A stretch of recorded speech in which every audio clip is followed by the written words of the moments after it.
नेत्रे ब्रह्मोपदेष्ट्रे मे गुरवे दैवताय च प्राप्याय प्रापकायास्तु नमः श्रीनिधये नमः. திருவேங்கடமுடியானுடைய அன்பர்களே, உங்களுக்கு வணக்கம்.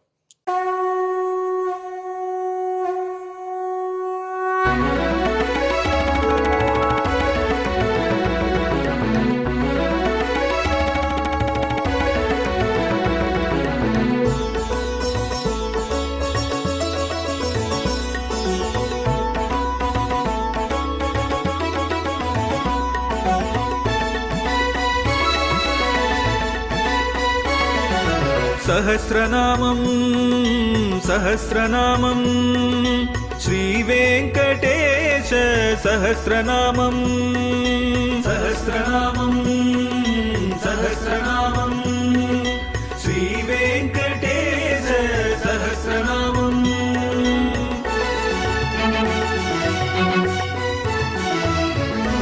உலகில் கலிவினை தோஷம் அகற்றும் நாமம் சஹஸ்ரநாமம்.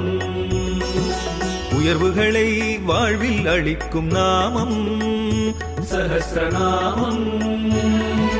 திருமலையில் தினம் அர்ச்சனை நடைபெறும் நாமம் சஹஸ்ரநாமம். திருவேங்கடனின் தரிசனம் காட்டும் நாமம் சஹஸ்ரநாமம்.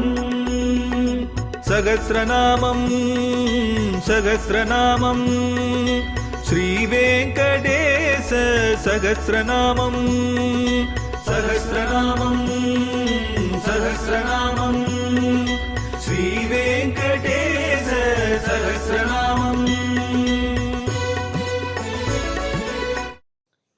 இப்பொழுது நாம் திருவேங்கடமுடியானுடைய திவ்ய சகஸ்ரநாமத்திலே 488வது திருநாமத்தை அனுபவிக்கக்கூடிய பாக்கியம் பெற்றிருக்கிறோம். சென்ற திருநாமம் மகாகர்மி, இப்பொழுது நாம் அனுபவிக்க போகிற திருநாமம் மகாவிரதி.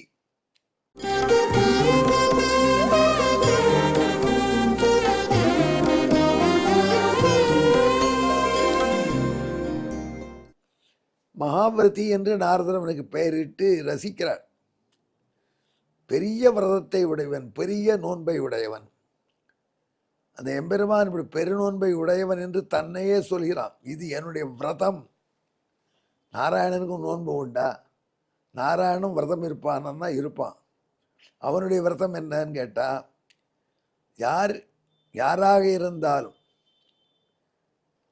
எப்படிப்பட்டவனாக இருந்தாலும், அவன் என்னிடம் வந்து அடைக்கலம் என்ற வார்த்தையை சொன்னால், எம்பெருமானே உனக்கே உரியவன் நான் என்ற வார்த்தையை சொன்னால், அப்படி அடைக்கலம் புகுந்தவனை எல்லாரிடமிருந்தும் காப்பாற்றுவேன். அவனுக்கு யார் எதிர்த்தட்டில் இருந்தாலும் இல்லை, அவனை காப்பாற்று. அப்படி கேட்கிறவன் யாராக இருந்தாலும் காப்பாற்று.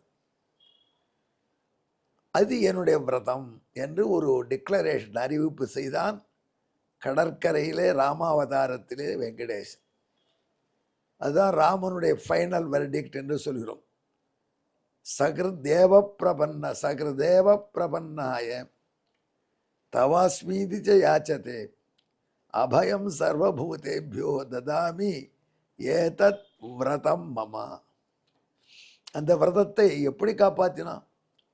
ராமாவதாரத்தில் இதை நன்கு பார்க்குறோம். விபீஷனுக்கு அபயம் கொடுத்த காட்சியில் பார்க்குறோம். வானத்திலே வந்தான் விபீஷன், அவரோடு கூட 4 பேர் வந்திருக்கிறார்கள். அவன் அங்கிருந்தே, எம்பெருமானே அபயம், நான் நாராயணனாகிய ராமபிரானே ராகவனே சரணமடைந்தேன், அவனிடம் என்னை ஒப்படைங்கள் என்று கதறினான்.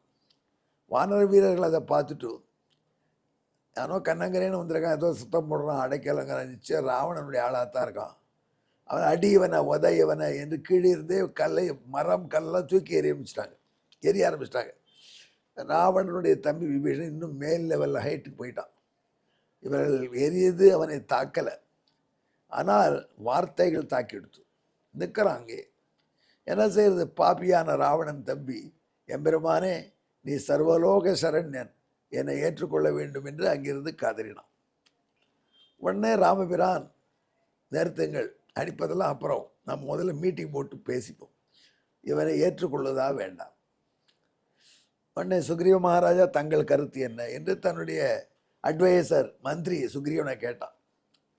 மகாராஜாவான சுக்ரீவன் சொன்னான், வானர மகாராஜா சுக்ரீவன் சொன்னான், இப்போதான் இவன் அண்ணன் பெரிய இக்கட்டில் மாட்டின்னு இருக்கான். என்ன இக்கட்டு? நாம் படையெடுத்து வந்திருக்கோம்.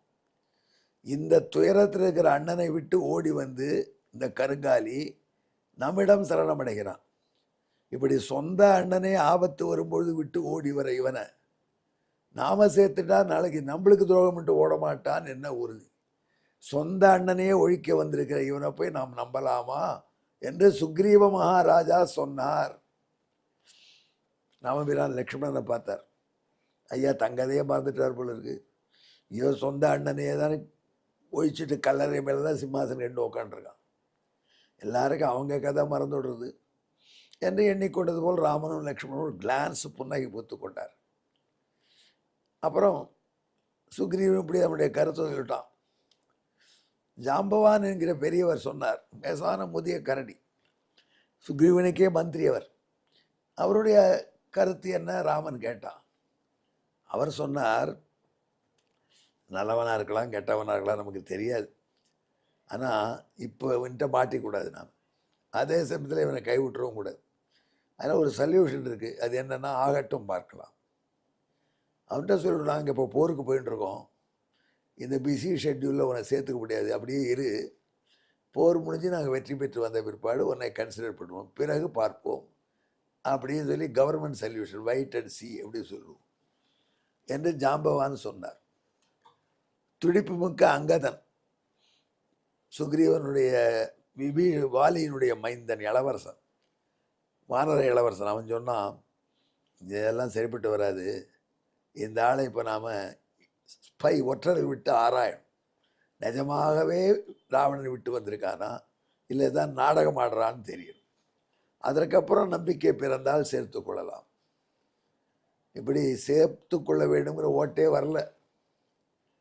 அப்புறம் ராமபிரான் பார்த்தான். ஏன்னா அனுமார் ஒன்றும் சொல்லி உங்கள் கருத்து என்னன்னு கேட்டான். அவர் தான் லங்கை வரைக்கும் போயிட்டு வந்திருக்கார் ஒரு தடவை. அவர் சொன்னால் இவன் நல்லவன் சேர்த்துக்கலாம். ராமபிரான் ரொம்ப வருத்தப்பட்டான். ஒத்தராவது நம்ம கட்சி பேசலையே. ஏன் பேசலை? ஹனுமார் தான் சொல்லிட்டார், இவன் நல்லவன் எனவே சேர்த்து கொள்ளலாம். அதுவும் ராமபிரானுக்கு சரியான கருத்தல்ல. ஏன்னா அடைக்கலம் வந்தவன் நல்லவனோ கெட்டவனோ, அடைக்கலம் சொன்னால் சேர்த்துக்கொள்ள வேண்டும் என்றது ராமனுடைய கொள்கை, விரதம்.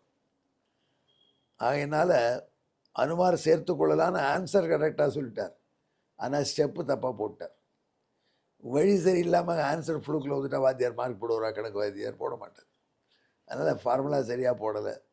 நல்லவனோ கெட்டவனோ திருவடியில் வந்து அடைக்கலம் புகுந்தவன் இருந்தால் அவனை இணைத்து கொள்ள வேண்டும், காத்து தர வேண்டும், அதுதான் நியாயம் என்று ஆஞ்சநேயர் சொல்லியிருந்தால் ராமபிரான் சந்தோஷப்பட்டிருப்பான். ஆனால் ஆஞ்சநேயர் என்ன சொன்னார்? விபீஷனை சேர்த்துக்கொள்ளலாம், அவன் நல்லவனாக இருக்கான், அதனால் என்ன. அதனால் ராமபிரான் வருத்தப்பட்டு பிறகு தன் கருத்தை சொன்னார் அந்த சபையில். அவர் சொன்னார், சுக்ரீவனை பார்த்தார், லக்ஷ்மணனை பார்த்து புன்னகைத்து விட்டு சுக்ரீவனை பார்த்து சொன்னார், சுக்ரீவா, உலகத்தில் எல்லா பிள்ளைகளும் என்ன மாதிரி இருக்க மாட்டா, எல்லா சகோதரர்களும் பரதன் மாதிரி இருக்க மாட்டா, எல்லா நண்பர்களும் ஒன்றை மாதிரி இருக்க மாட்டா.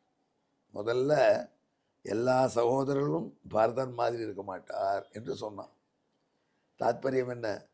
ஒன்றை மாதிரி இருப்பான் சகோதரன், அண்ணனையே அழிச்சு விட்டு குண்டா ராஜ்யத்தில் உட்கார்றேன்னுவான். என் தம்பி பரதன் கொடுத்த ராஜ்யத்தை வேண்டான்னு சொன்னான். இந்த லக்ஷ்மணன் பார்த்து என் புண்பை புரித்தாரா? லக்ஷ்மணன் கோச்சிக்க மாட்டாரா? அவன் தான் உங்கள் வசதியா, நான் கூடவே வந்து நாயாக உழைக்கிறேன்னு, நானும் தம்பி இருக்கேன், என் பேரை தானே சொல்லணும். அல்லது பரத லக்ஷ்மணன் மாதிரி தம்பிகளை கிடைக்க மாட்டார்னு சொல்லணும். பரதன் மட்டும் சொல்கிறேன்னு லக்ஷ்மணன் கேட்பாரான்னா, அதுக்கு தான் லக்ஷ்மணன் அட்ஜஸ்ட் பண்ணிட்டான், ஒரு சிரிப்பு சிரிச்சுட்டான். அது கள்ளச்சிரிப்பு இல்லை. அப்பா, எனக்கு பிரதர்னா பரதன் தான், லக்ஷ்மணன் யாருன்னா எங்கள் ஃபாதர் அவர், அதெல்லாம் அவரை பிரதராகவே நான் கருதலை. அது லக்ஷ்மணன் நான் சொல்லியிருக்கேன். அதை ஞாபகப்படுத்துறது தான் அந்த புன்னகை பூத்தேன். அதே சில சுக்ரீவன் சொல்லுவான், இப்போது உம்ம கதையை பாருன்னு சொல்லிட்டா கோச்சின்னு போயிடுவான். அது சுக்ரீவன்ட்ட மேலே ஒரு வார்த்தையை சொன்னார், எல்லா நண்பர்களும் சுக்ரீவா ஒன்றை மாதிரி இருக்க மாட்டான். You are a bad brother but you are a good friend. அப்படி இருக்காமல் விபீஷணன். எல்லா பிள்ளைகளும் என்ன மாதிரி இருக்க மாட்டான். நேற்றுக்கு ராஜ்யம் கொடுக்குறேன்னா அப்பா நாளைக்கு கிடையாதுன்னா நீ ஒரு அப்பனா என்று சண்டை போடாமல் வந்தவன் என்று சொல்லிவிட்டு சுக்ரீவனை பார்த்து இவனை சேர்த்துக்கு தான் வேணும். என்னுடைய கொள்கை துஷ்டனோ நல்லவனோ யாராக இருந்தாலும் அடைக்கலம் என்று சொல்லிவிட்டால் யாராக இருந்தாலும் காப்பேன். அது ஒரு யானையாக இருந்தாலும் சரி, ஒரு குரங்காக இருந்தாலும் சரி, ஒரு அரக்கனாக இருந்தாலும் சரி, மனிதனாக இருந்தாலும் சரி, யாரோ என்னை அடைக்கலம் புகுகிறார்களோ அவர்களுக்கு நிச்சயம் நான் அபயம் கொடுப்பேன். எந்த விலங்கோ பருந்தோ பறவையோ மனிதனோ யாராகிலும் சரி எல்லாரிடமும் அபயம் கொடுப்பேன். அவன் சார் ராவணன் சேர்ந்த அபயன்னா ஐயோ அது என்னால் முடியாதுன்னு சொல்லுவாங்க. யாராக இருந்தாலும் அவர்களை எதிர்த்து நின்று இவனை காத்து இவனை அடைக்கலம் கொண்டே தீர்வேன். ஆகையினால நான் இவன் சேர்த்துக்கு தான் போகிறேன், நீ போய் அழைத்து வான்னு சொன்னான். இந்த மகாவிரதம் வேற யாருக்கு உண்டு? எத்தனை பேர் எதிர்த்தாலும் தடுத்தாலும் தன்னை அடைக்கலம் புகுந்தவனை கைவிட மாட்டேன் என்கிற விரதத்தை இன்று வரை எம்பெருமான் நடத்தி வருகிறான். அந்த பெரிய விரதம் அவனுக்கு இருக்கிறதுனால தான் நாமும் நம்புகிறோம். போய் சரணாதி பண்ணால் நம்மளையும் காப்பாற்றும். பீஷணன் வந்தால் மட்டும் இல்லை, ராவணனே வந்தாலும் காப்பாற்றுவோங்கிறான். அவனுக்கு ராமாவதாரத்தில் பகவானுக்கு ஒரு குறை இருந்தது. குறை ஒன்றுமில்லை மறைமூர்த்தி கோவிந்தான், கோவிந்தனுக்கு தான் குறை இல்லை, ராகவனுக்கு உண்டு. என்ன குறைனா ராவணன் சரணாதி பண்ணாது போயிட்டாரு. பண்ணியிருந்தா அவனுக்கு ராஜ்யத்தை கொடுத்துட்டு அவனையும் சௌக்கியமாக வச்சிருக்கலாமே நினைத்தவள்ள. இதைத்தான் மகாவிரதம் உடையவன் என்று சொல்கிறார். இந்த மகாவிரதத்தை சத்தியவிரதனாக அனுஷ்டித்ததுனால நாரத பகவான் எம்பெருமானை திருவேங்கடமுடையானை மகாவிரதன் என்று பெயரிட்டு அழைக்கிறார். இதுக்கு பின்னணி ஸ்லோகம் கேட்டுக்கொள்ளுங்கள்.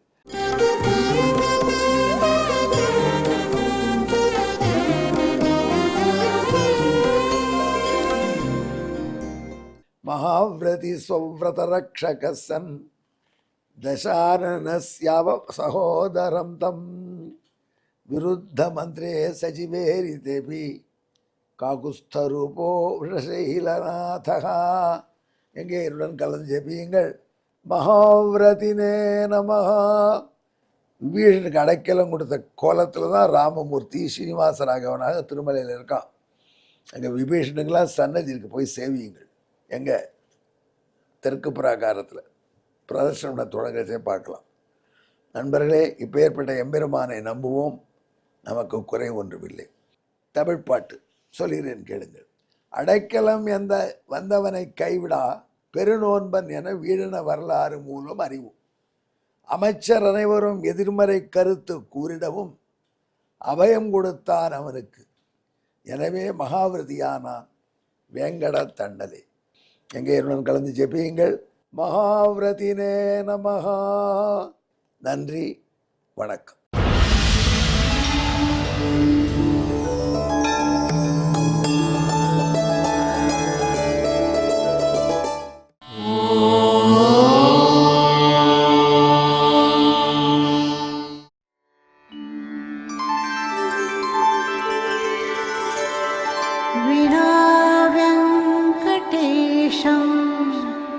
ननाथो ननाथः सदा वेङ्कटेशं स्मरामि स्मरामि. हरे वेङ्कटेश प्रसीद प्रसीद.